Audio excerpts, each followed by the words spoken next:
if you will, just give us your full name, spell your last name, and your title or position. Okay, I'm Jerry Potter, Potter. I'm a lawyer and a historian. Briefly, can you just give us a kind of a thumbnail of the incident that occurred with the Sultana? The Sultana was a 260-foot long steamboat that had a legal carrying capacity of 376 passengers. And on April 27, 1865, 3 of the 4 boilers exploded north of Memphis. And at the time of the explosion, the boat probably had over 2,200 passengers on it. And most of the passengers were Union soldiers who had just been released from Andersonville and Cahawba prison camps and were on their way home after the war. And of that number, probably 1,100 to 1,200 died, which is still the largest maritime disaster in American history. And it's probably a little known fact, because I don't know that many people know that fact. You know, one of the because they think of loss at sea and not, Well, one of the saddest parts about, or reasons, or one of the saddest facts about the Sultana is the fact that very few people know about it. But the fact that it did occur on April 27th, 1865 was really probably the reason that few people know about it, because the war had just ended, Lincoln had just been assassinated, the country was accustomed to reading about death and hearing about death, and they were looking forward to peace, and the story just kind of got lost in the pages of history. What prompted you to get involved with this group in studying the history of the disaster? I had been a history major in college, and between college and law school I'd worked as a research historian for TVA, had actually got an article published by that time on the Civil War in Northwest Tennessee, and thought I knew everything about the Civil War in West Tennessee. And in 1978, I was walking through a bank in downtown Memphis, and there was an art display. And one of the paintings on display was a burning steamboat. And so I walked up to the boat, or to the painting, and it said, "Burning the Sultana, April 27th, 1865. And I had never heard of the Sultana, so I started researching it, and I was just amazed at this incredible story and the fact that I didn't know anything about it, and very few people knew anything about it. So I somewhat became obsessed about the story, and I was going to write an article on it, and then I went to the National Archives in Washington, D.C., and got a lot of original government records and documents, and decided, well, I have too much information for an article, so I'll write a book. And so it took me 12 years to research and write the book, and it came out in 1992, The Sultana Tragedy. And then later actually it was before the book came out, I went to Knoxville, and there was a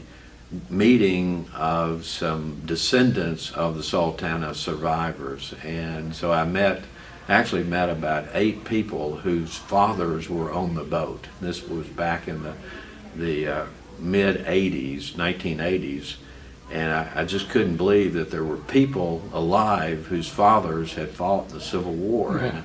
And fortunately we interviewed them on tape, and they're all gone now, but every year we have met since the early 80s around April 27th, and this weekend we're meeting in Selma, Alabama to again remember the men and the women who were on the boat. Since we're doing this for the Alabama Department of Archives and History, what can you tell me about the significance of this trip, and what did your research say about the encampment or the warehouse that they were housed in before they got on the boat? Can you tell me a little bit about well, you really have to go back earlier in September of 1864 at Athens and near Athens. That's where a lot of the prisoners were actually captured, was at Athens, and then that's Mississippi. No, Alabama, Athens, okay, Alabama. and then Suffer Branch Trussell, which was 11 miles north of Athens, Alabama. General Forrest on September 24th and 25th, 1864, made a raid along the railroad to destroy the railroad and capture the forts and the blockhouses that were guarding the railroads. And it was at Athens and at Suffer Branch Trussell where a lot of the men, the 102nd Ohio, the 18th Michigan, were captured at Athens, Alabama on September 24th, and then the 3rd Tennessee Cavalry and the 9th Indiana Cavalry were captured the following day at the Suffer Branch Trussell, and they were taken to Cahawba, which was near Selma, Alabama, and there was a prison camp at Cahawba, and the men arrived there in late September of 1864 and stayed there until probably February of 1865. Cahawba was not as large as Andersonville, but it was actually probably had more men per square foot than any of the other prison camps during the Civil War. They were really just packed into this small warehouse area along the Cahawba and Alabama rivers, and it was, the death, it was not nearly as bad as Andersonville, but it was still pretty bad. What do you think an event like this means to keep the memory alive of this, living history, that, the importance of actually taking the action to do something like this, year after year, to help keep that history alive? When I started researching the Sultana, again, very few people knew about it. And over the years, because of my book and a book that Gene Saliker wrote, and I've written 3 or 4 articles on the Sultana, a lot more people know about it now. It's amazing how many people didn't realize that they had ancestors who were actually on the boat.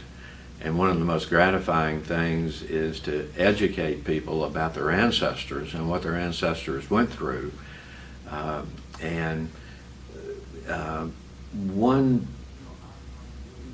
I guess really the reason I'm so obsessed with the story and why I come to these reunions every year and why I wrote the book and the articles is so that the memories of the men who were on the Sultana and who died or suffered on the Sultana, that they won't be forgotten.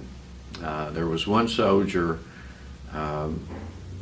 shortly before his death in 1928, the survivors had tried to get the government to erect a monument in memory of those who died on the Sultana, and the government refused to do that. And he wrote, "To be so soon forgotten by the American people and the nation doesn't speak well of either."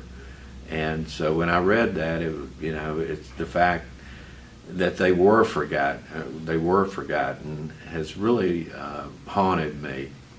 And if you go to the National Cemetery in Memphis, you'll see hundreds of graves of men who probably died on the Sultana, and the gravestones say unknown U.S. soldiers. There's only 23 graves at the National Cemetery that we've been able to identify as men that died on the Sultana.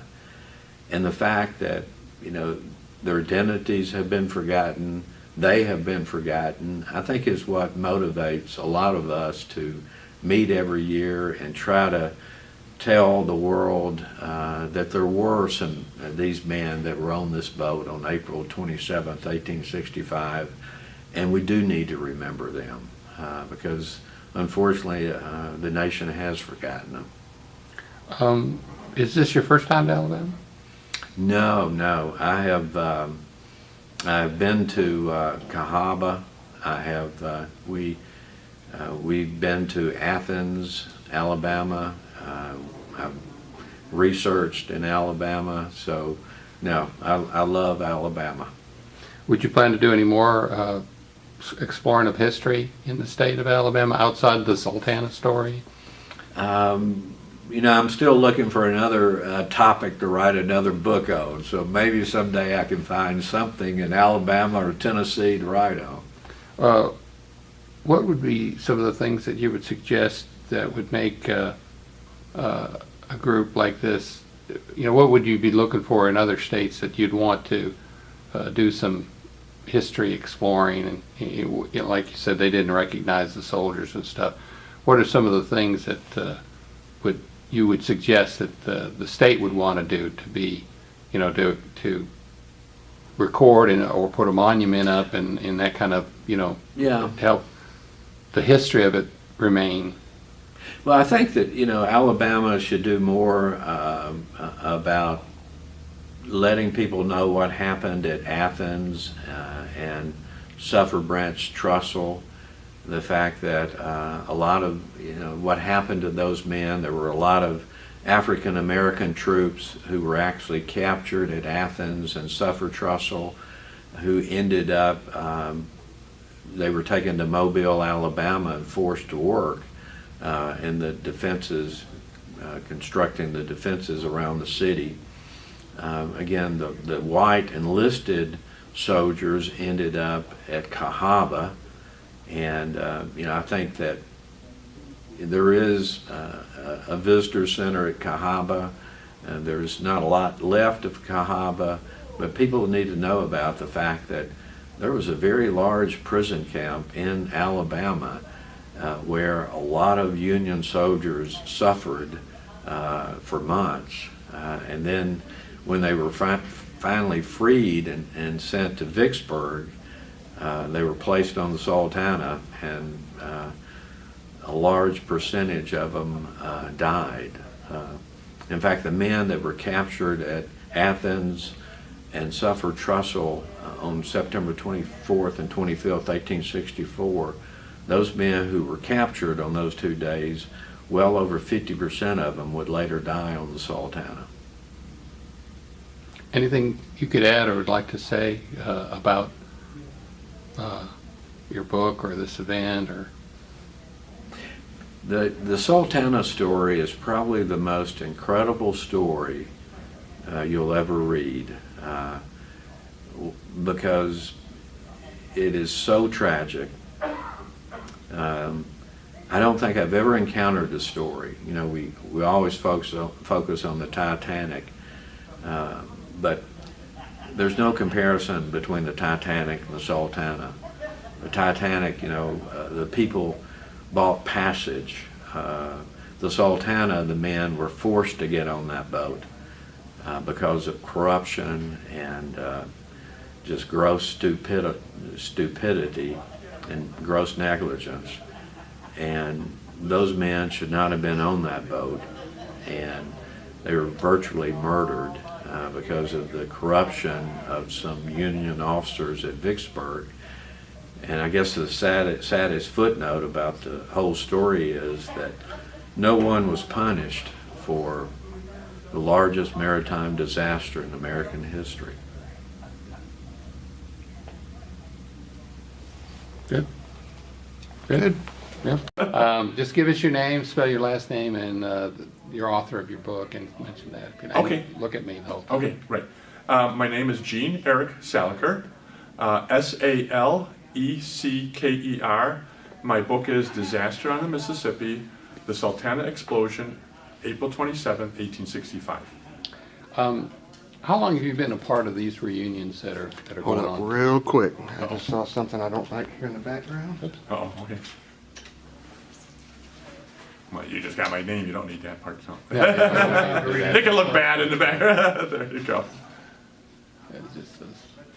I'll probably be the tallest one you have to film. Well, I already warned us that you would. Yeah, right. We don't know who he is, but you'll know. He'll be the tall guy out there. All right, we're still rolling. Good to go. Your involvement with the group, how long have you been involved in this reunion effort? And This is the 31st year that this is that we're having this reunion, and I actually came to the very first one. Norman Shaw, our founder, put an ad in one of the Civil War magazines that I get, and I lived in the Chicago area. Just happened to see that little ad, and I thought, well, I'm not a Sultana descendant, but could I come? I was already doing some research on the Sultana and working on lists of names of the who was on board. I had worked as a draftsman, so I drew up a blueprint of the Sultana, and I called them on the phone. I said, can anybody come to this, or do you have to be this? I said, no, anybody. So I came down to the reunion, and it's the first time, the very first one, and Jerry Potter was there. And Jerry and I started talking, and he said, I'm working on a book, and I need your list, and I need your blueprints. And I said, well, I need the material you have. So since that, we've just become very good friends, and the reunion has taken off.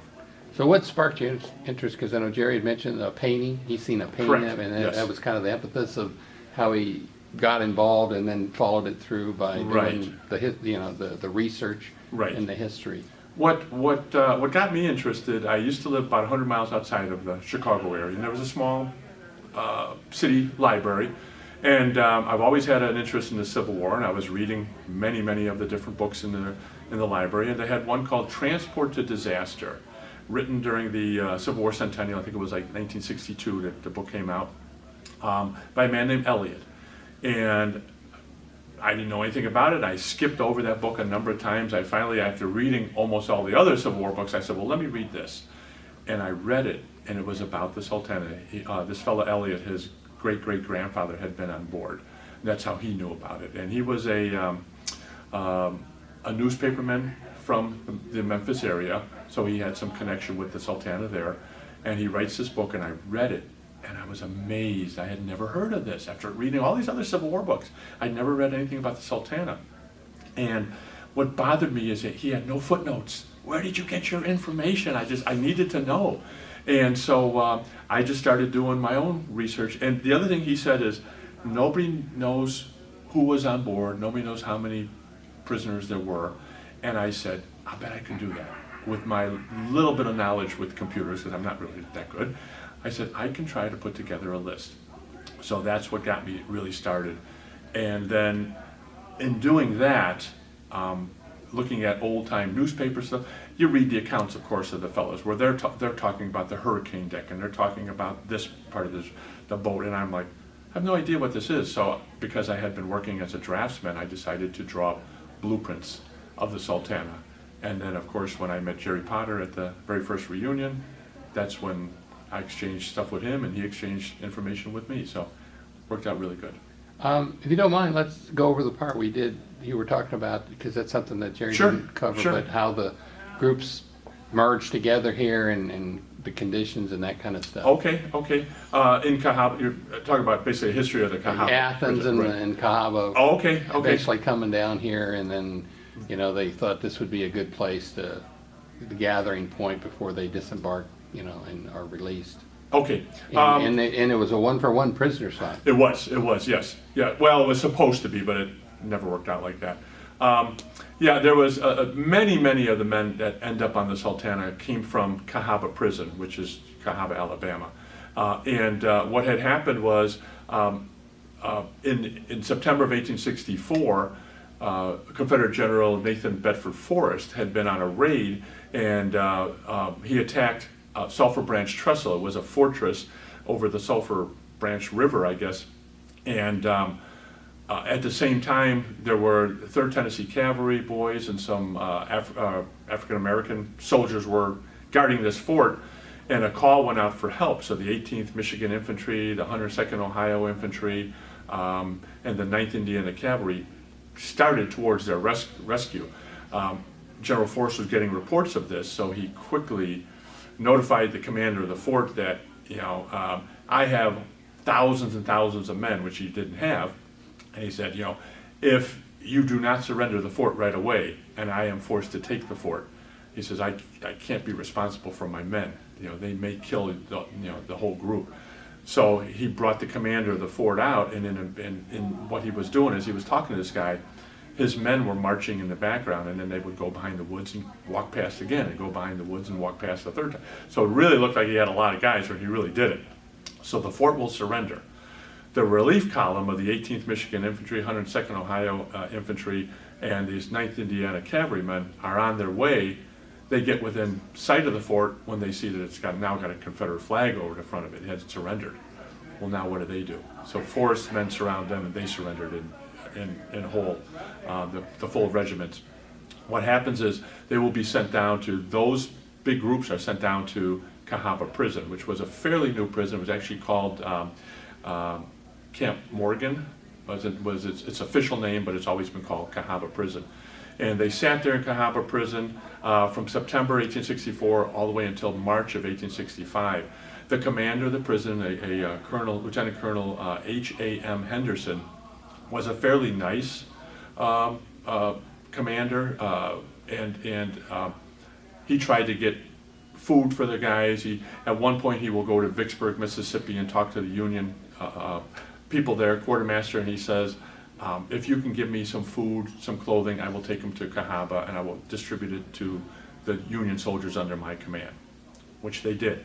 Well, in March of 1865, the Alabama River, which is right next to where the prison site used to be, flooded, and it flooded out the whole prison site. These guys were standing in water up to their waist. They were trying to build little roofs that they could sort of sit on and try to be out of the water, but most of them were standing there for 2-3 days. Eventually what happens is Colonel Henderson will go to Vicksburg again and say, I need new uniforms, I need more food. It's really bad in the prison right now. And a commander at Vicksburg, he was talking to a man named Archie Fisk. Captain Archie Fisk said, well, if it's that bad over in Cahawba, why don't you take and bring your prisoners to Vicksburg? And we will feed them, we will clothe them, we'll give them hospital facilities, we'll take care of them. They'll still be Confederate prisoners. And eventually, the war is almost over. This is March of 1865. The war is almost over. What we're going to do is we'll keep them here. And as soldiers, Confederate prisoners up in the north are released, we will exchange them one for one. So you give us a private, we'll give you a private. You give us a captain, we'll give you a captain. And so this Colonel Henderson said, that sounds like a good idea. So he transported his men from Cahawba. They were sent on steamboats that came down the Alabama River. By this time the water had receded. They came down the Alabama River, were taken up to Selma. From Selma they were put on train cars and taken across country all the way to Jackson, Mississippi. From Jackson, Mississippi to Vicksburg, the rail line was torn up. So these poor guys, ex-prisoners, or still prisoners I guess, had to walk from Jackson, Mississippi all the way over to Vicksburg. And they went into this, what will become Camp Fisk, named after Archie Fisk. And it's 4 miles outside of Vicksburg, and this was the parole camp. They had Northern Guards, they had Northern Supply, however it was still under Confederate control. When the commanders at Andersonville learned about this possible exchange, they thought, hey, we got all these Yankee guys here and they're in pretty bad shape. This is our chance to get rid of them, give them over to the north, let them feed them, let them take care of them. And so they started shipping the Andersonville prisoners to Camp Fisk. The only thing is a lot of the accounts from the Cahawba prisoners said that we thought we were in bad shape. When we were there and these guys came from Andersonville, came stumbling in from Jackson, Mississippi, where we had to walk, they said they looked like living skeletons compared to what we looked like. And they were really, really bad off. And they had to be careful with the food that they ate because their stomachs had shrunk so much that a lot of these guys were eating the food so fast that they were actually, some of them were dying, some of them were getting violently sick and ill.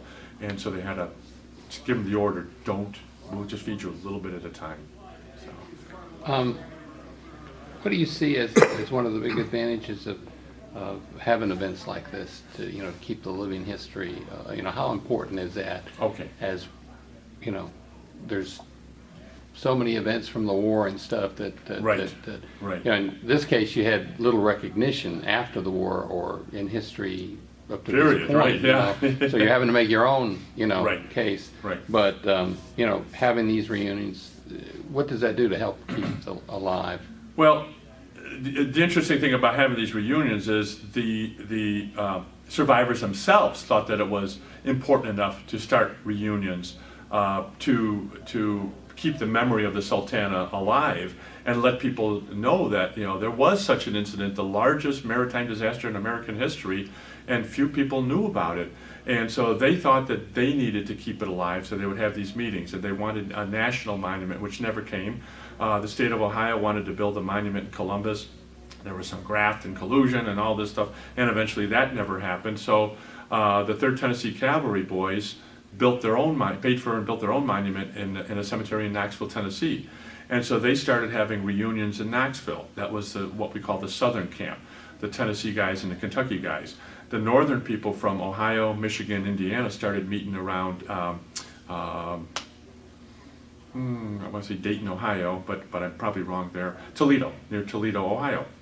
So years later then, after all these guys died, and actually the last survivor died in 1941, September of 1941, almost saw, you know, us enter World War II, which is unbelievable. But Norman Shaw decided 31 years ago that you know, let's see if there's any interest in this still. And what we're trying to do now is just same thing what these survivors had done. We're trying to keep the idea of the Sultana alive, educate people, let them know that we had the worst maritime disaster in American history right here in the center of the United States, and nobody knows about it. And you know, because of the Lincoln assassination, because of the search for Jefferson Davis, because of the search for John Wilkes Booth, it was just pushed out of the newspapers. And the Sultana, just even today, there's so many different stories about it and wrong, you know, information out there. We're trying to correct that. We're trying to build a national museum in Marion, Arkansas, Sultana Disaster Museum. Again, we want to keep the idea or the story of the Sultana alive, just like these guys did. And I think that's so very important. I was a teacher, and as you mentioned, it's not in any textbooks. It's, you know, it's just very, very hard to find. Some of the best Civil War books don't even mention the Sultana. A few years ago, there was a book came out, April 1865. It talked about how that was one of the most tumultuous months in American history, with the ending of the war, the assassination of Lincoln, the search for Jefferson Davis, all this stuff. And when it came out, we were so excited because it's got to mention the Sultana, and he didn't have it in there. And when we contacted the author, we said, why didn't you put the Sultana in there? He says, oh, there was so much going on, I couldn't put everything in there. So once again, the Sultana got crowded out of the pages of history because of all this other stuff. Right. And so we're like, we can't allow that to happen. So that's what, and of course the descendants, I am not a descendant, Jerry Potter's not a descendant, Norman Shaw's not a descendant, but the descendants are just, you know, it's a part of their history, and they want to keep it alive and make it a part of other people's history also. What would you like to add that I didn't ask that you think is something that should be known? The only other thing that I would add is again, you know, we're really working hard to get a Sultana Disaster Museum in Marion, Arkansas, across the river from Memphis. So if you go to Memphis to visit Elvis's, you know, Graceland, just go across the river and you can see a top-notch museum. We're only new, there's an interim museum there now, but we're hoping by raising enough money to eventually open up a permanent museum. The mayor of the town, his ancestor was one of the rescuers of the Sultana people. So he's really involved with this too and wants to see it done. And there's still some of the descendants of the rescuers living in Marion, Arkansas. And of course they all want this museum, and we want the museum to really, once again, keep the idea of the Sultana alive. So I think that's probably all. Yeah. It works for me. It did. Works for me. Ready? Yep. My name is Carol Lundquist. Look at me. Oh, I'm looking here, Yeah, look at sorry. me. Okay, my name is Carol Lundquist.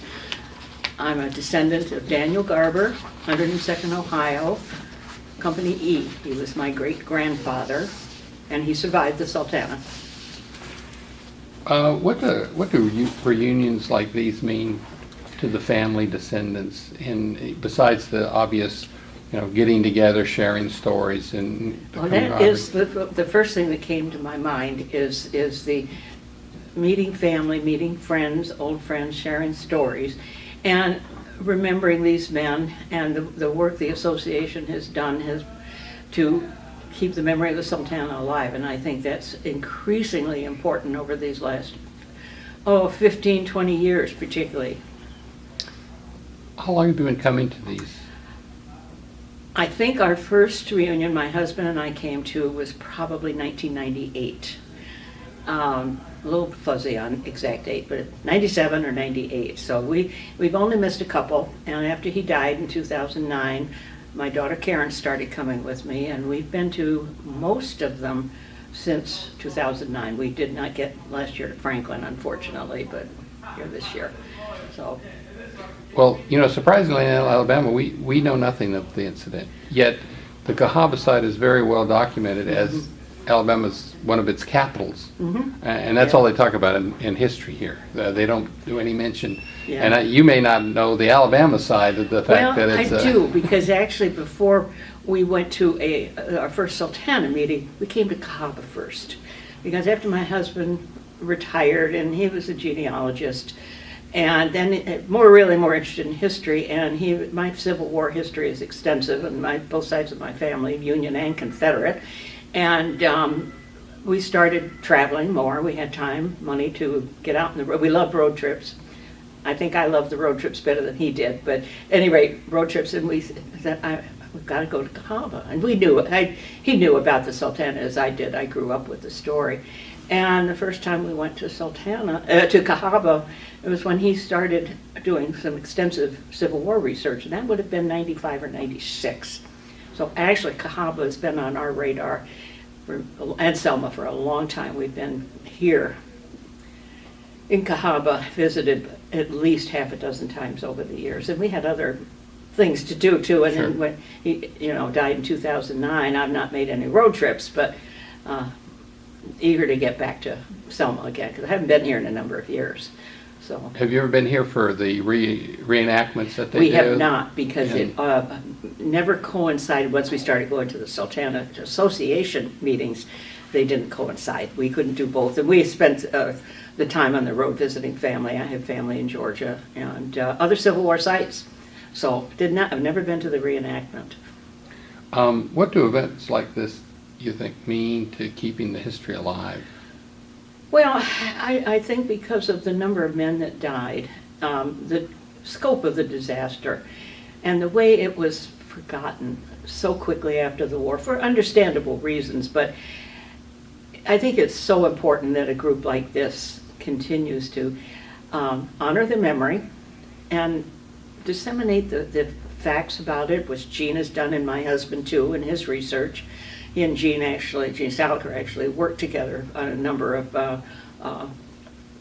for the Sultana research. So I think that for me, the history of it is particularly important. It's keeping that alive, remembering the men, of course, and keeping the American history, and Alabama history, of course, and keeping it in people's minds, and children's too, young people. You had mentioned earlier today you spent some time in Montgomery and looked at some Today, of the yes, we did. attractions and the lynching museum Yes. that's open. Yes. Tell us your thoughts firsthand about that, because it's a national, Very event. powerful. That was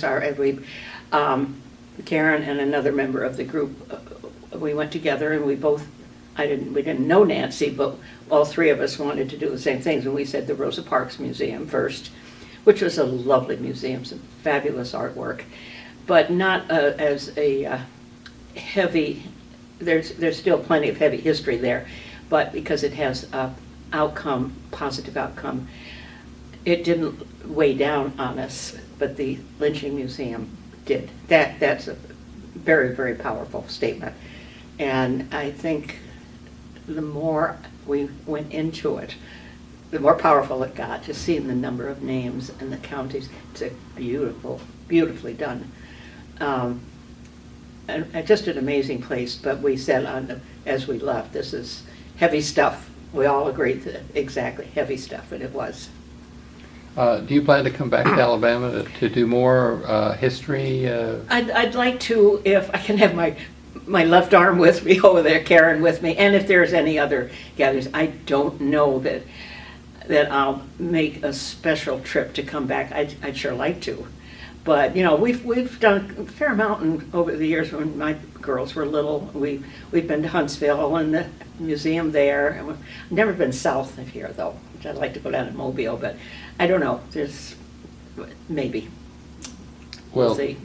this, right now we're in the midst of the state's bicentennial, which is Yes. is 2019, which is actually next year, but they're doing events like that. We're covering events like Oh. this to help document that whole story. And this is going to be added to that story now. Wonderful. So I think you'll get some more exposure. I hope so. At least in Alabama. I hope so, because people need to know there's more to Alabama than what's, you know, than what's on the news. And civil rights, Huntsville and the museum up there, I don't think many people know about the history of up there, which is quite fascinating. We did one of our reunions we had in Athens, Alabama, in the north, which is where my great-grandfather actually was captured by Nathan Bedford Forrest himself, and along with a lot of other Yankees and Ohioans particularly. And that was interesting. That was a part I've never been to, but there's a lot to see here. And it's, you know, we were talking at breakfast this morning about the Union sentiment, because so many of the Sultana descendants are from East Tennessee, where the Union was very heavy. And I said, no, every Southern regiment sent a Union, every Southern state sent a Union regiment, including Alabama and Mississippi, and to fight for the Union. And a very heavy sentiment, Union sentiment in northern Alabama. It's a very interesting part of the country. But someday the Gulf, maybe. Anything you'd like to add that we didn't talk about or cover that you'd like to have known? I would like to just say a word about Montgomery. With its history, I think it's quite remarkable that a smaller southern city has tried to reconcile its past and with its civil rights legacy and honor its past, but there's still plenty of Civil War stuff around Montgomery, but to honor its legacy and its past with Civil War. I think it's quite amazing when you look at the number of organizations that are there, the Southern Poverty Law Conference, and several, the Civil War, Civil Rights Memorial, the Maya Lin Memorial, and then the Rosa Parks and all that. It's impressive. And I can think of a lot of northern cities that need to do something like that.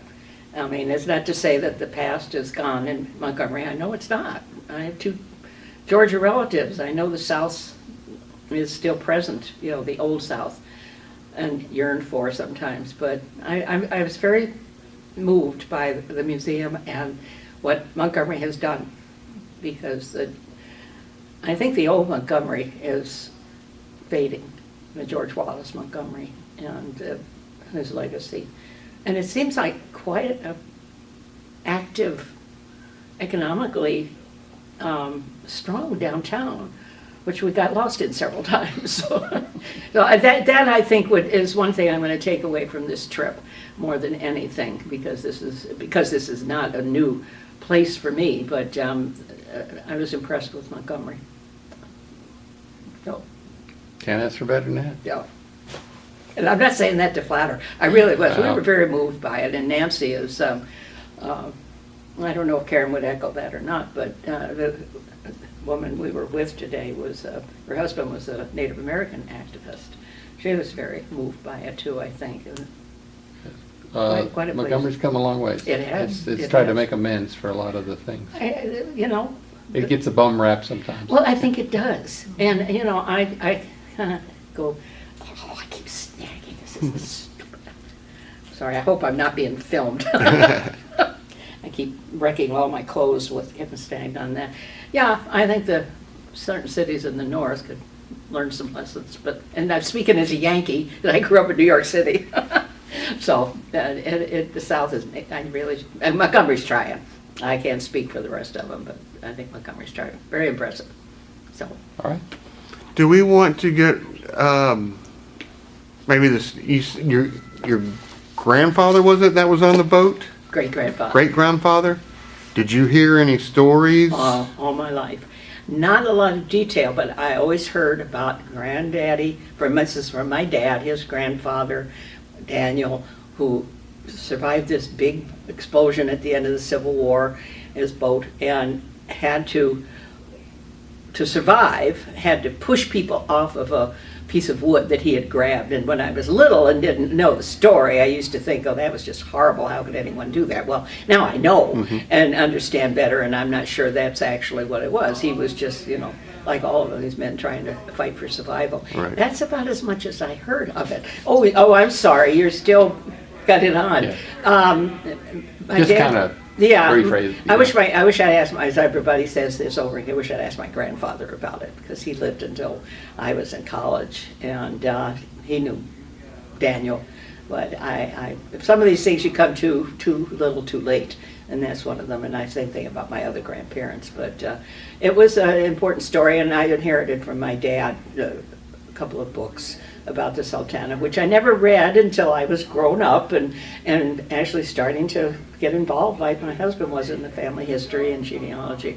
His research is, he did, besides the Sultana, he did, my husband Jack did extensive research on Cahawba prison, did the only roster, reconstructed the only roster that exists, and also a roster is best reconstructed from prison records of Andersonville. And I have a website dedicated to him with his database on there. And my husband always maintained that not as many men died on the Sultana as the original number went about 1,500, 1,600. He said, no. Gene Salaker's research has verified that. And Gene has done the best research there is, and with access to so many more records. And Gene says, yeah, Jack was right. There's only about 1,100 men died on the Sultana. So all the numbers you see being bruited about of, 1,400, 1,500, no. So that makes me proud of what he did. He really did an amazing research, considering he didn't have access to the records that are available now. And so it's his legacy. So, and don't do any research like that, but I maintain the website with his research on it, and answer questions now and then, and I have a huge library, all the books, all the libraries we went to, and all the books. So, and yeah, it was impressive. I'll tell you one more story. I mean, you can use this or not, because I've never been able to find anyone that can duplicate it. All four of my great grandfathers from the Civil War. 2 from Ohio, 2 from Georgia. They all survived. One Ohio great-grandfather was 13th Cavalry. He was at Appomattox. One of my Georgia great-grandfathers, W.J. Thompson, was with the 14th Georgia, and he was with Lee at the surrender, and I have his parole. So they're both at Appomattox. The other two, and one of the Georgia great-grandfathers was imprisoned at Camp Douglas in Chicago, which was a terrible place. And then the other one was Daniel, my Sultana great-grandfather. So all four of them, and I told that story over and over again, and to have all four of them survive. None of them, I wouldn't be here if they hadn't all survived. So it seems to be an unusual story. And then to have them both at Appomattox. And that, going to Appomattox gave me the goosebumps when we were there. It was amazing place. So a lot of Civil War legacy to pass on to my kids and grandkids. It's another reason is to make sure why I'm here is to make sure my family knows about it. Karen's carrying on, my daughter's carrying on. So Very there good. you have it. I'm Norman Shaw, S-H-A-W, and I'm the founder of the Sultana Descendants Association. What do reunions like these mean to the families? I know you're not an actual descendant, but you've obviously dedicated much of your time and life to keeping this history alive. Well, it's very meaningful because the story of their ancestor is a sad and tragic one. They survived the shot and shell of the Civil War. They went to a prison of war camp and came out of that alive, although a lot of them were in weakened condition. And they finally are loaded on a steamboat to take them home. And then after a couple of days of travel, maybe a couple of days from getting home, or at least to the port where they disembark, the Sultana blows up. And it's a tragic situation where after the explosion, if you didn't die from the explosion, you had to make a decision to stay with the burning boat or jump in the ice cold waters of the Mississippi. So that's a tragic story, and it means a lot to them. And it's just something else that is important to them, and also their ancestors, that those that did survive want to keep the story alive. And then that commitment to each other, the survivors, until the last one died. But what I found out is that they also impressed their children to keep the story alive. And that's really one of those children did something very important to come to our Civil War Roundtable back in the 1980s. Got my interest. Then it occurred to me, with a strong connection from Knoxville, we need to do something to keep the story alive, so why not form a Sultana Descendants organization? And how many years have they been meeting now? This is our 31st reunion. The first 11, since I'm from Knoxville, Tennessee, and we have that strong connection there, the 3rd Tennessee Cavalry, we met in Knoxville the first 11 years. And you could tell the interest was strong because people were coming from basically all over the country as the word got out. But then one of our members had the idea of, let's visit some of the sites related to the Sultana story. So we went to Vicksburg our first time to help dedicate a state marker. And of course, Vicksburg is where they loaded all these soldiers up, these former POWs, onto the Sultana. That's where their ill-fated journey started. And we met for the first time, and actually we've gone back 2 other times for different reasons, to dedicate a mural on the flood wall, and one other time. And then we've met other sites related to the story, such as Andersonville, where the other important Confederate prison of war camp was located in Georgia. And we've been to Cincinnati, where they built the Sultana. We've been to Memphis. Of course, it exploded a few miles above Memphis. And so different sites. The one site we haven't visited is the one this year, our 31st reunion, the prison at Cahawba. About half the men on the Sultana were from Cahawba prison, and the other half were from Andersonville. So this year we are checking that off our list, and here we are in Selma, because that's the town closest to the Cahawba prison, which is about 12 miles away. How many people signed up, that maybe not be here, this weekend, but total, what's the group size of members? I keep an email list that grows every year, and it's right now about 200 plus. It might be 250, so that's a way of communicating with everybody. And it's from all over the country. It's and you have to repeat the question, sorry. How many members make up your group? Not necessarily on site today, or that come to the reunions, but We have a tie-in, We have about 200 membership or plus, and I have emails for those people. That's how we stay in touch. Our average membership is about 65 to 70, which is pretty good. But this year, because I think of the uniqueness of our location, we've topped 100. Now, this is about our 3rd highest attendance of the 31 years we've been doing this. The first highest was 120 or so when the first time we went to Vicksburg. The next largest number is when we went to Marion a couple of years ago to basically remember the 150th anniversary of the Sultana explosion. And Marion is the town closest to where the Sultana finally came to rest. And this year we've just right at 100. So that's about our 3rd highest total. There's a lot of history, but not as well known of an incident.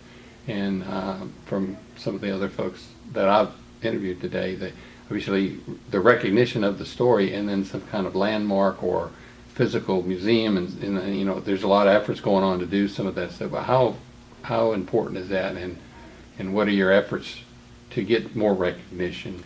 Well, we do a lot of things to get recognition. The reunion itself is important because we usually get some type of press coverage, basically local, but that reaches thousands of people. Since our organization started, we've had 2 books get printed by Gene Salaker and Jerry Potter. It's kind of a loose-knit organization in the sense that everybody can do whatever they want to do to spread the story of the Sultana. So that if you want to give a talk to a local historical group, that works, that's fine. Some people may want to contact the local media in their hometown. We've had, I worked with the Blue and Gray magazine when it still existed, and they did an issue back in 1990. The History Channel interested in it and did an hour documentary about 15 years ago. And then the PBS did a segment, it's basically a history mystery program, and they learned about us, they liked the story. So it goes in a lot of different directions, but anybody can do anything they want to spread the story. And I think we've done a pretty good job over 31 years. Very good.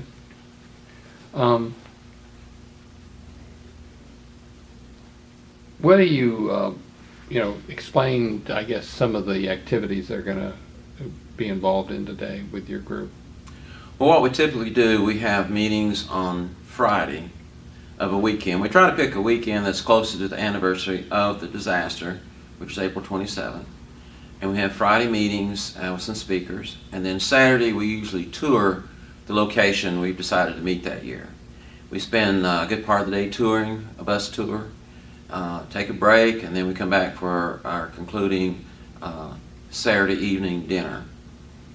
And we end that with a candlelight service. So it's basically a Friday evening, all day Saturday event.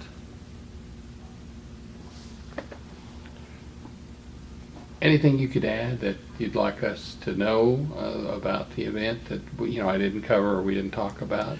Well, I like to point out the East Tennessee connection because being in Knoxville in Tennessee, it was a state that did secede from the Union. And people are surprised the fact that we have so many Tennesseans on the Sultana. Matter of fact, the men from basically are from Midwestern states like Ohio, Michigan, Indiana, but the second most number of men are from Tennessee. And that's because we had the remnants of the 3rd Tennessee Cavalry on board. The most men were from Ohio, the second most men were from Tennessee, with about 400.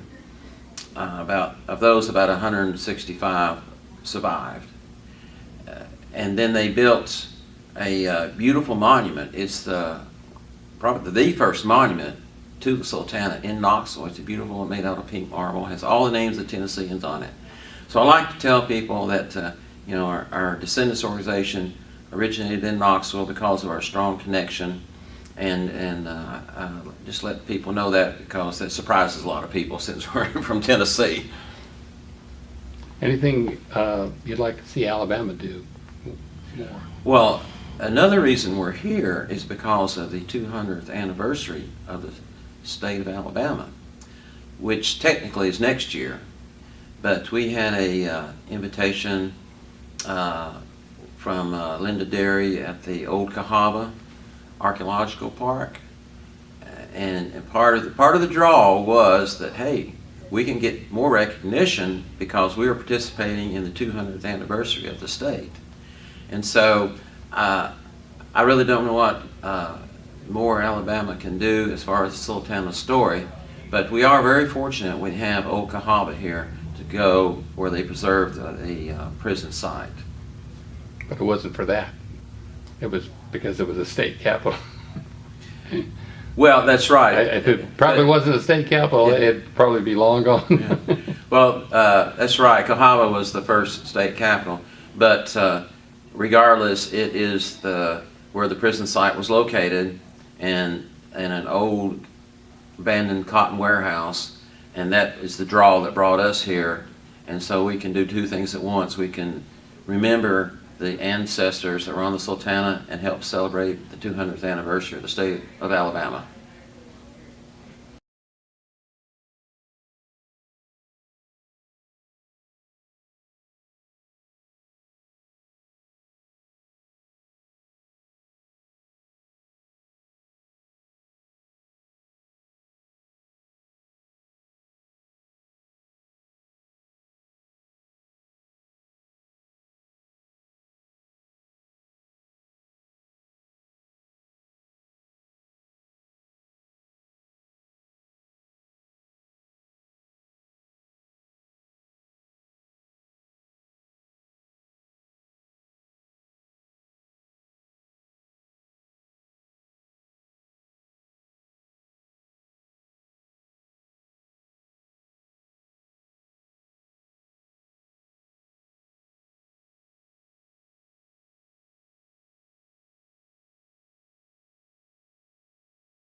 capital period, if Linda didn't mention, that would be 1819 to 1826.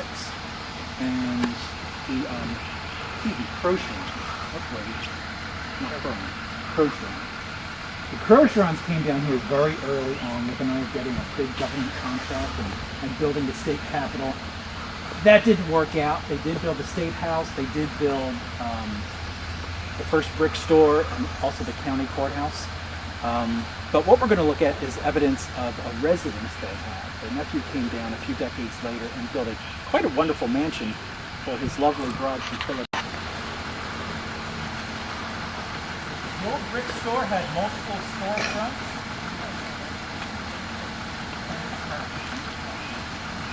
And then the younger nephew came down to keep up the house.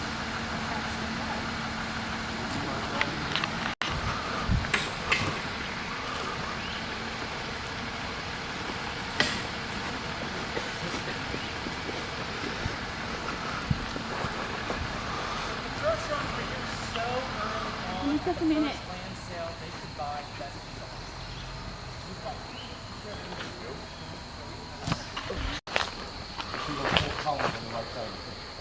Exactly. That's what we're looking at today.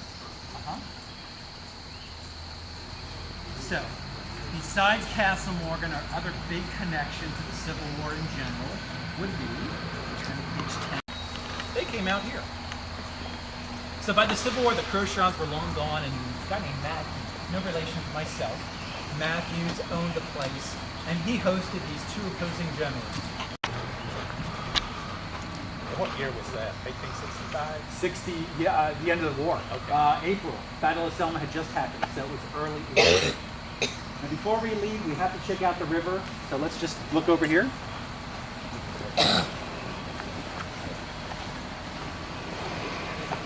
I know. I know. I was thinking the same thing.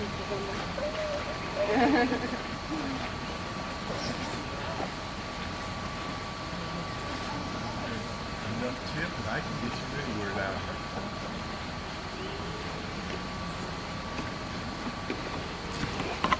County legalized gator hunting a couple years ago, and they caught a record-setting 14-foot gator just south of where the Cahawba meets the Alabama. Well, that is where the Cahawba meets the Alabama. So just south of me, right over here. You can see how high we are up on a bluff. You really can't talk about Cahawba without mentioning flooding. Your average everyday Alabamian firmly believes that the capital of Alabama flooded down here, and that's part of my job is correcting all that misinformation. Yes, it did flood. The first. So, we kind of skipped over picture 6. There's that stone marker. That's a picture from 1990. Now that you can see how high we are, and remember that stone marker. This is one hits your finger in. Yeah. So how much water has to crest that bank? Yeah. Thank you, man.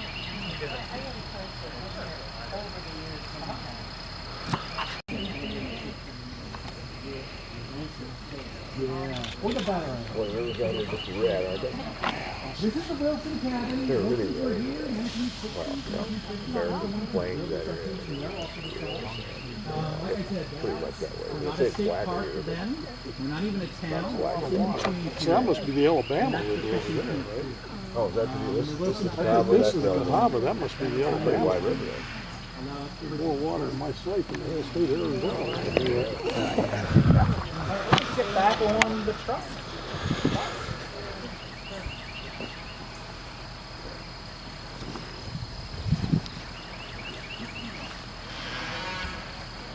I've heard about the flooding, but I've never comprehended.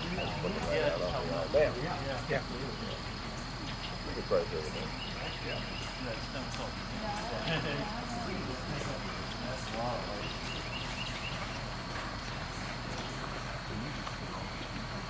The Alabama.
start over at the beginning? That's kind of the way I feel about it.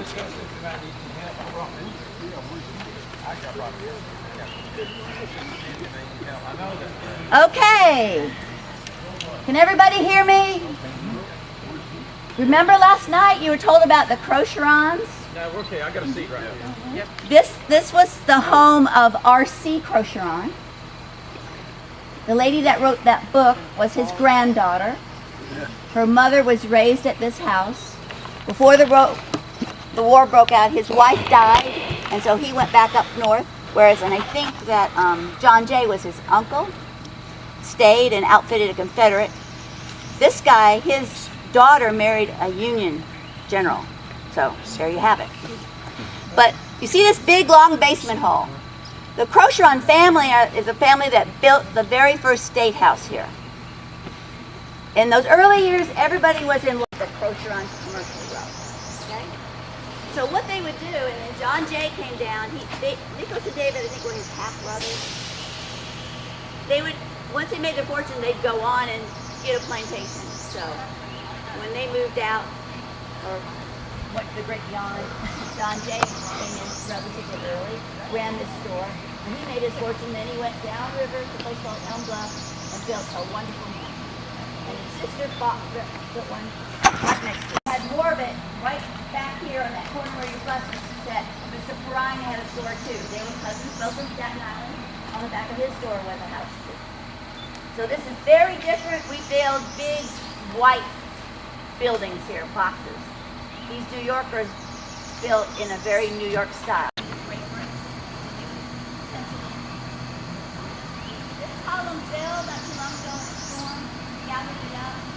When it fell, it found the top half was hollow, and it was filled up with mammal bones because I guess somehow. That's my backup.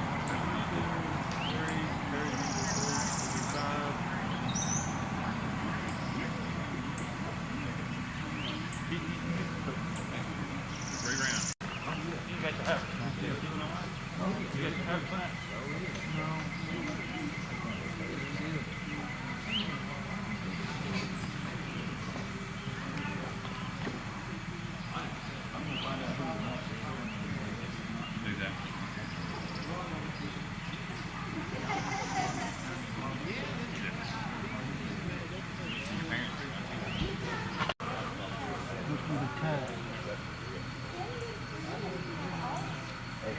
We can put my little 1, 2 holes in that thing. Hey, I'm it's coming. coming, it's coming.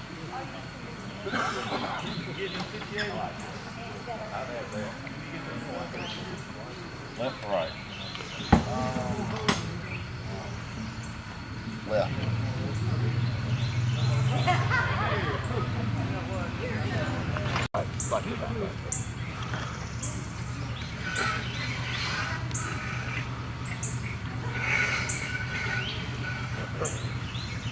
Save my arm. Water.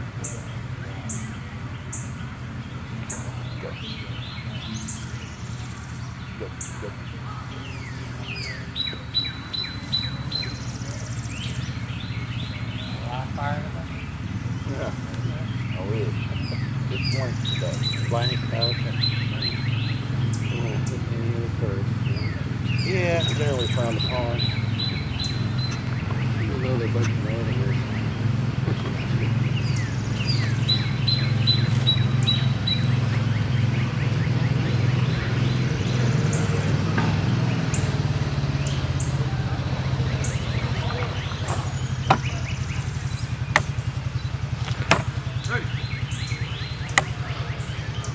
These are blanks.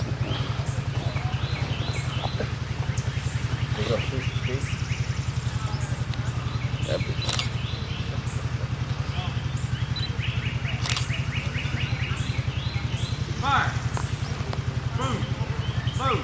Shell. 700 yards. Load. We don't do it around anymore.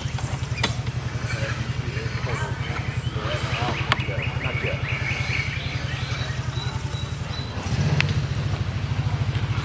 Now go.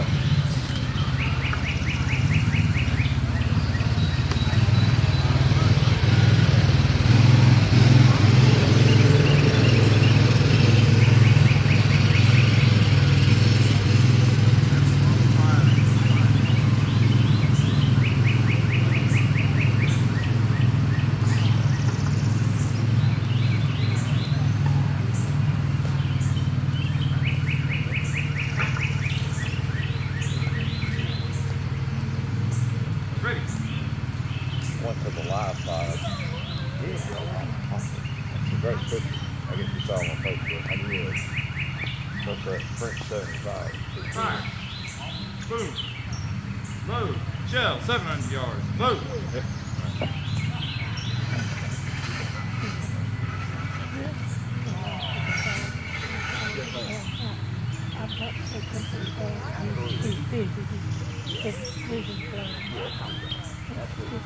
Tell we said thank you. I will, and maybe we'll do it again. Yes, ma'am. Thanks.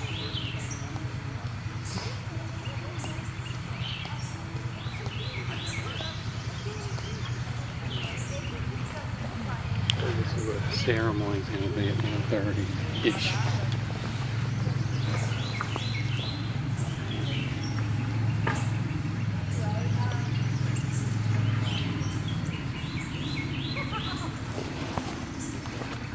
Ready.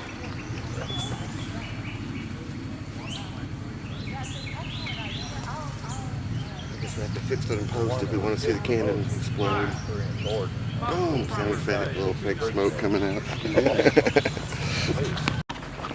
Primer.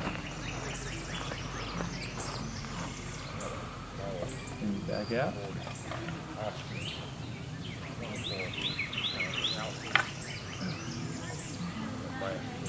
Ready. Fire. Boom. Keep going, or everybody good?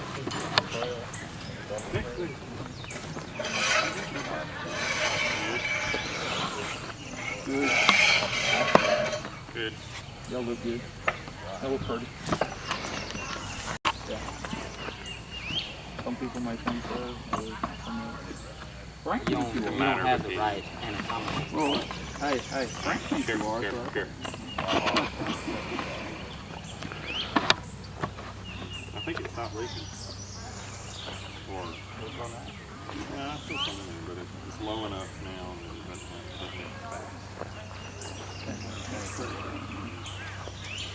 Weight the pressure down. Volume equals this times this, whatever that is. What is it? 7.2, 7.18 pounds per gallon.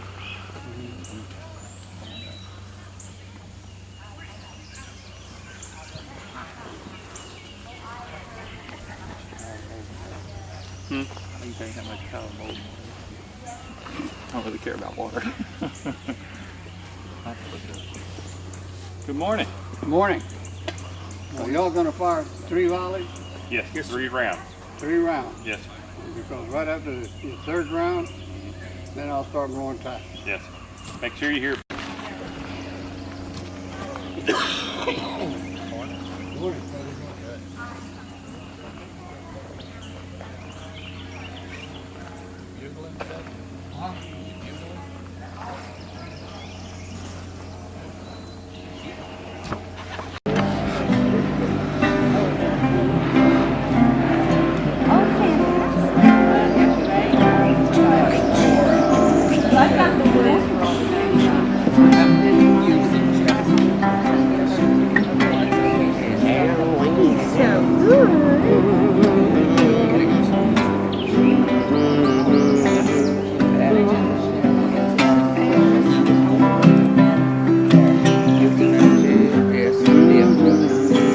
But this chorus needs to go after this. Is that too fast? It's pretty fast. I was just trying to get you to the key.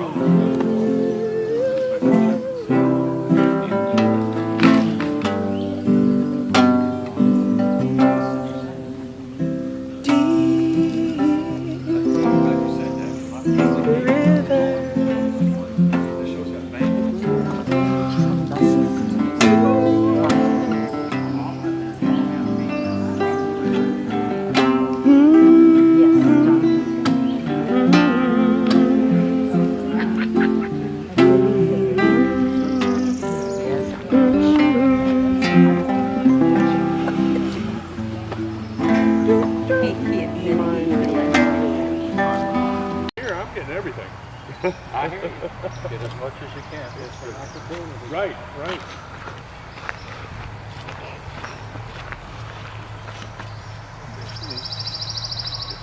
Now, have you ever been here? I have not. Oh, okay, good. Yeah, That's why seen a lot of video. Right.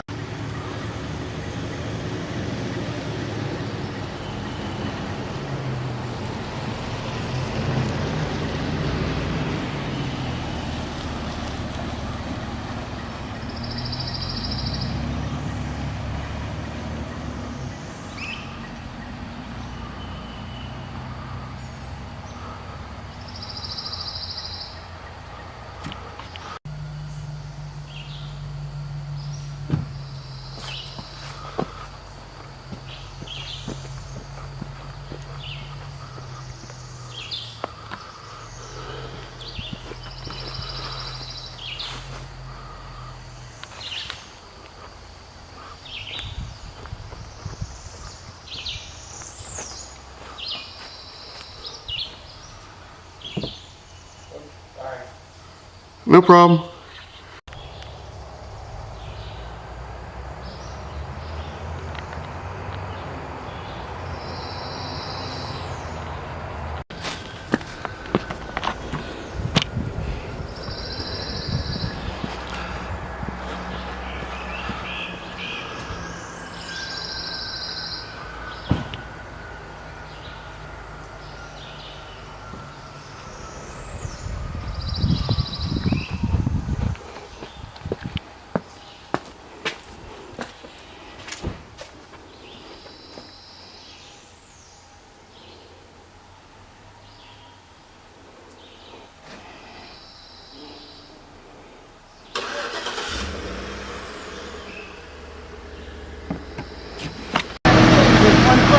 What?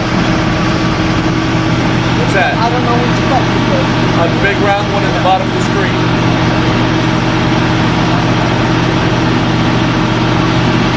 Thank you.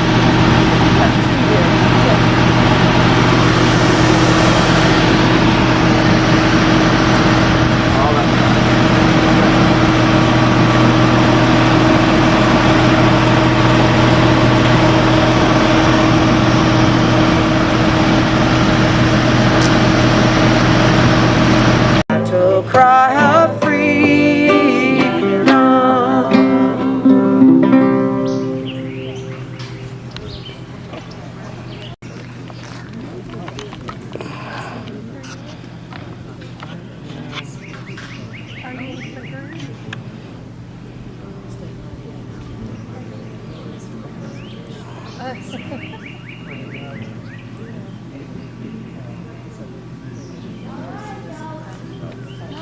It is that you're all here.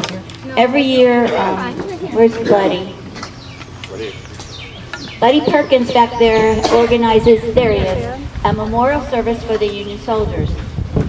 Of course, this year we're going to expand it to honor your ancestors that died on the Sultana, and 147 men that died here in the prison, and we have an unknown soldier here, so we're going to lay a wreath on his grave. Directly behind you is Castle Morgan, and after we do the memorial service, we'll resituate in the prison and get a tour. So this is how we're going to proceed. We're going to have a prayer and then the placing of the wreath, accompanied by a hymn, a period hymn, right? Sung by Tina Wirtz, Linda Hogue, and Nancy Sicardi. We're going to have a salute by the Jeff Davis Artillery, and then taps, and then closing comments by Norman. So this is Dr. Cecil Williamson to say a prayer.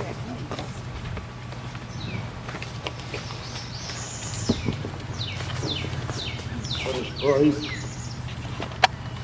Our Father, before whom all people are known by name, and no one is unknown to you. You are our strength and the Redeemer of our souls. We bless you for those who have died in the Lord and who now rest from their labors. For the beauty of this day, the solemnity of this occasion, the fellowship with you and one another, we thank you. Thank you for the descendants and friends of the Sultana soldiers who visit this holy ground where their ancestors once walked. Grant them your journeying mercies as they return home. thank you for the reconciliation that you have brought north and south to this good land. In the name of Jesus, who with you and the Holy Spirit lives and reigns forever and ever.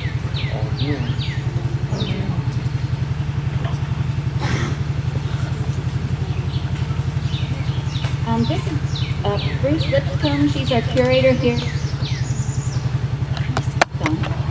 Personally welcome all of you. I think I saw most of you last night though. We have a wonderful song that is going to be performed here.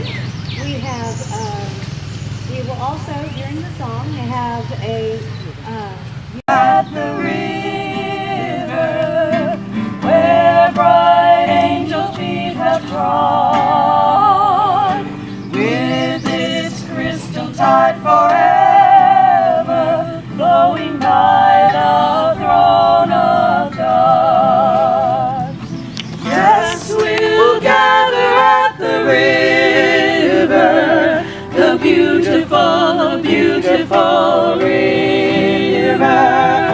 Gather with the saints at the river that flows by the throne of God.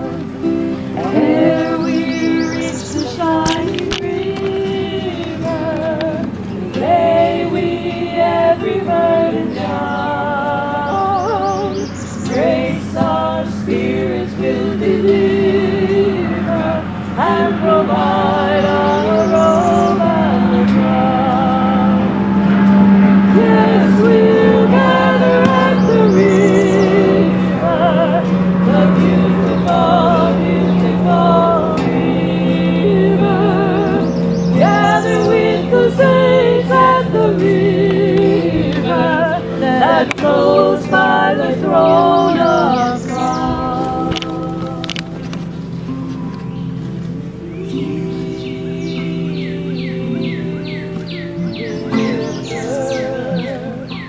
My home is over Jordan, deep river, Lord. I want to cross over into campground. Oh, don't you want to go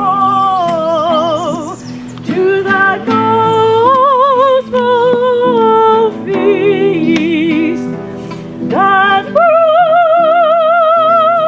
promised land where all is peace? Deep river, Lord, I want to cross over into campground.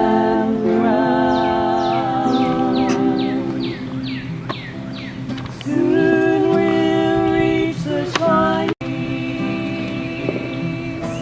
Yes, we'll gather at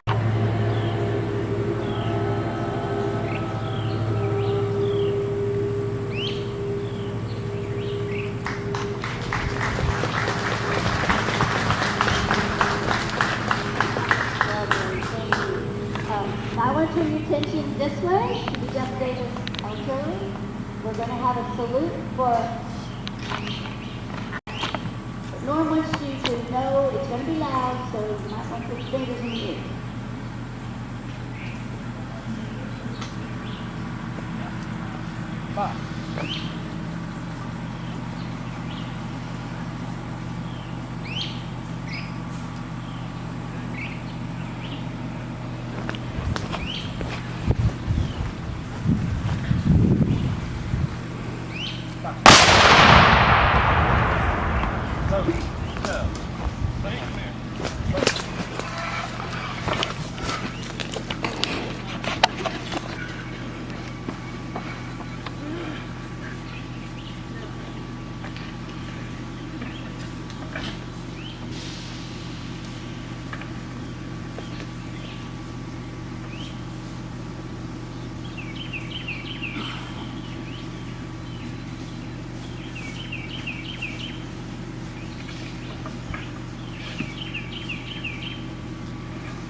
Where's that guy blowing tap?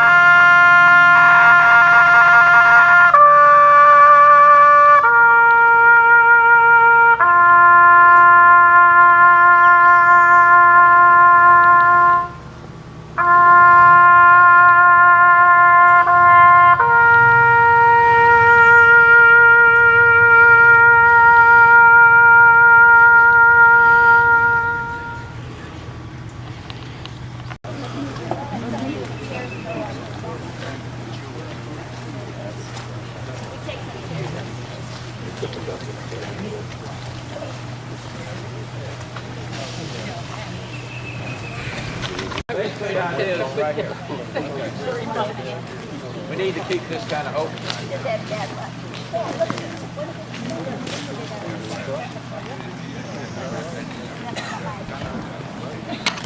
Well, welcome to Captain Work, or as they would say, fresh fish. Your mic's not on. It's not on.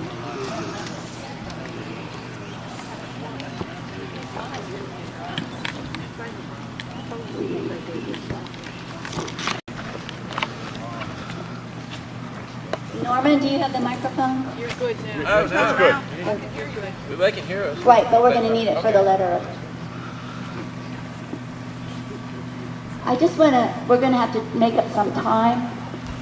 So I want you just to be able to realize where the prison is. Your bleacher is sitting on one wall of the prison. Trace the outline of the prison. And in your little souvenir booklet, you know, they got the official record. This is 125 feet by 200 feet. Okay. So that gentleman back there is standing at the far corner.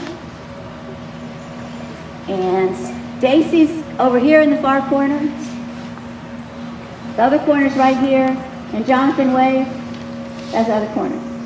Now imagine at the end of the war, there were 3,000 men imprisoned here in that small space. There was the water came in right about where that picnic table is, and right in the center there were two barrels that it ran into, one for washing and one for drinking, probably in opposite order, and then out through the flushing latrine. What I'd like to do is demonstrate how very crowded this prison was, so I need 25 volunteers that are willing to get up and come over here. And where are my Confederate? You raise your hand, I'm going to get you. And where are my descendants of Confederate guards the here? military guys, come on. Where Jerry my- and Jeff, come here. Come on. Don't be shy. You're going to be on camera. This is going to be televised and go all across the state of Alabama. All right, we're going You to got count 25 on. yet? We Hang on. count on. Okay. 1, 2, 3, 4. Money, and over in the commissary there, we've taken a logbook and filed your name, so when you leave, most of them you get it back. We're going to exchange your money for Confederate money, but other than that, you get back what you brought. And so now we're going to herd you into the prison. So we've shrunk the prison down for 25 people. So this car is going to make you go in the prison. How many square feet did each person have when they had About everybody? 6 square feet. So that's how we determine this space, based on 6 square feet. This is, multiply it out, do your math, 25 people.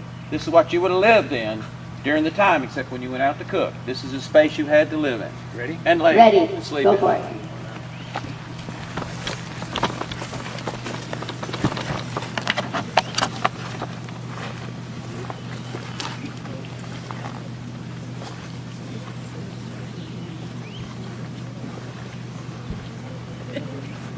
And you might notice these people on the outside. Except for that one. These are the descendants of the guards. We got a couple. That's it. So you need your Don't worry about me.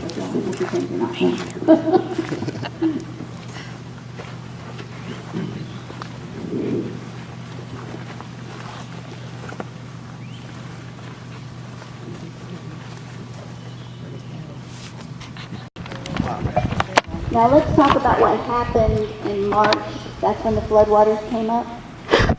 So imagine all these people standing that close together, sleeping that close together, and now the waters come up to your waist, depending on where you stood, maybe your knees. You can no longer cook. You got your cornmeal that normally you take out and cook, but there's no place to build a fire. So you start eating raw cornmeal. You know what happens when you eat raw cornmeal?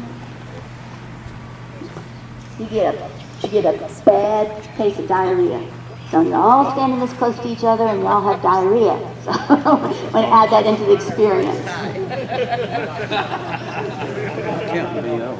Cahawba was the most crowded prison during the war.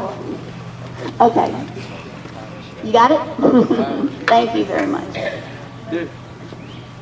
Oh. Everybody get a picture of this? I'm trying to grab it. This is where they spent the day, right? Yeah. This crowded. Yeah, there was no place else to go. Now, you get up close and personal this way. Yeah, now think if you all going to lay down and go to sleep. How are we going to do that? To lay on top of each other. Now, I think it was January, get horses and arms and then join the war effort. But the guards outside caught on to what was going on, so guess what they did? They opened the front doors of the prison and they rolled in that cannon. Everybody look over here. All right, you can, yeah, we're not pointing alive, we're not going to shoot it. Thank you so much. Let's give these guys an applause. Yeah. Wearing that hot wool, that's wool, right? You're not cheating on me here. No. They are authentic. And we appreciate these people for participating.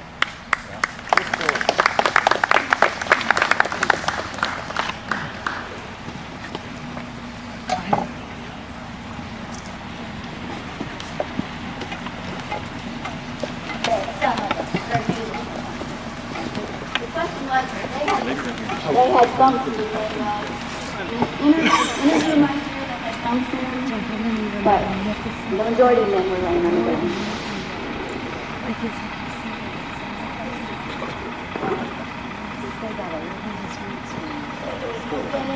But there was lots of what were called gray backs.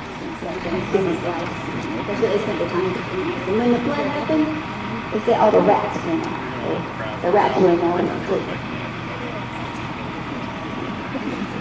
Now, is my historian still here from Ole Miss? One more picture, guys.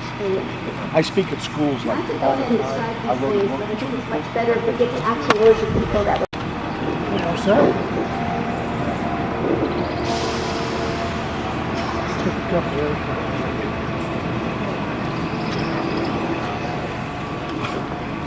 They also have there. You have one right here. Yeah.